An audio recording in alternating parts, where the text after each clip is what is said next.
scholars say that hadith don't go back to Muhammad, peace be upon him.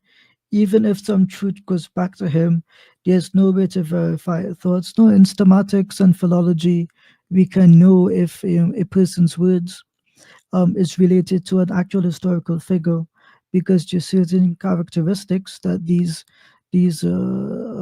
phrases, terms, quotes would have within them. And so I make the argument that if historians can trace back ideas to a historical Jesus, then they can do the same for the Prophet Muhammad, peace be upon him. And historians do believe um, that we can trace back at least one thing to the Prophet, peace be upon him, which is while he is in the cave of Hira and he receives revelation for the first time, this story of how the angel comes and commands him to read, and he says that he doesn't know how to read, right? This is actually a story that within the next 50 years makes its way into England. And I think Caedmon, I put his name in the chat, the first like significant literary poet for the English peoples, he attributes, not he, but someone later than him, attributes the Prophet Muhammad's, peace be upon him, experience in the cave of Hira to Caedmon. The story was so convincing that it made its way all the way from the ancient Near East into England, and then it's used for this person called Caedmon. If you guys want, Sean Anthony, the historian, I think he's a historian, but academic, in his book on the Prophet Muhammad, peace be upon him, I believe the last chapter is on this phenomena, and he thinks that it's a genuine tradition about the Prophet Muhammad, peace be upon him, being used by this English, being used for this English figure. So at least one thing we can trace back to the Prophet, peace be upon him. Yeah, I mean, any can I? thoughts on that? I'll be right back. Ehteshaam, go ahead. I'll just give me like 30 seconds. I'll be right back. Oh, okay. Yeah, I mean, hey, can you guys hear me? By the way, oh, you can. Yeah, I see my sound wave.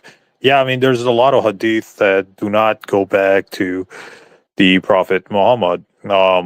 Like the satanic verses story is obviously a false hadith, or it's a false story that has broken chains that does not go back to the Prophet Muhammad. And there are a lot of other stories that there's a lot of hadith that don't go back to the Prophet Muhammad. So not everything goes back to, or there were false stories, there were fabricated stories after the Prophet Muhammad died, like the satanic verses story, which is a very famous story that these Christian apologists constantly use against Islam.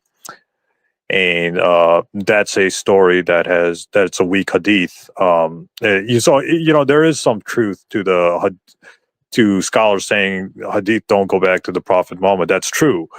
The satanic verses story is a very good example of how not everything goes back to the earliest generation, and it's probably made up in the second generation.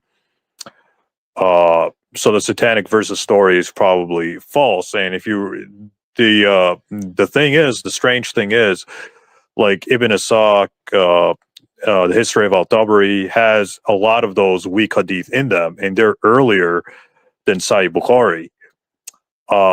So these like earlier material, like Ibn Ishaq and the history of Al-Tabari, have a lot of those fabricated stories, like the whole satanic verses story, and the Prophet Muhammad ordering the killing of Asma bin Marwan, and Abu Afaq, the old man who was making poems against Islam, and Prophet Muhammad said assassinate him. That's found in the earliest biography of Ibn Ishaq, but those are fabricated stories. So it's kind of interesting that Ibn Ishaq and Al-Tabari were recording these weak or these false stories, and Bukhari didn't record those stories. Because like a lot of the critics use Ibn Ishaq and the history of Al-Tabari, but they don't realize that those are filled with not authentic stories. So thanks for your contribution, brother Ehteshaam. We got Yeah. someone else, Akid.